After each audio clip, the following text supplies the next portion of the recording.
ሚስጥረኛዬ ሰምተህብኝ ዝም ነግሬህም ዝም ምን እሱ ብቻ ታልፈኝስ የለ እያየኸኝ ያንተ ትዕግስትማ ይገርመኛል። ከበርባንም ብሼ ምረኸኛል። ይቅርታ ጠይቄ ያኮረፉኝ ብዙ ናቸው። እንኳን አብሮኝ ሊበሉ እኔን ማየት ያቃራቸው። አንተ ግን የእኔ ጌታ የነፍስና የሥጋዬ እፎይታ ሰለቸኝ የማትለኝ ውጣ ከቤቴ።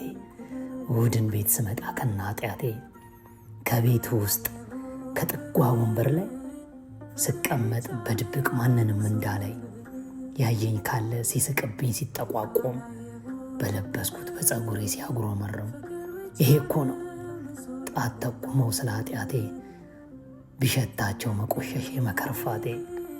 ስበድል ሳጠፋ ባያዩኝም ባለባበሴና በፀጉሬ አይወዱኝም። አንተ ግን የኔ ጌታ ስለ እኔ የማታውቀው ምን አለና?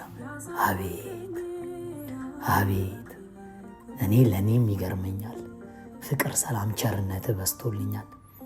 ከበርባን ብበልጥም በኃጢአቴ መሄዴን አላቆሙም።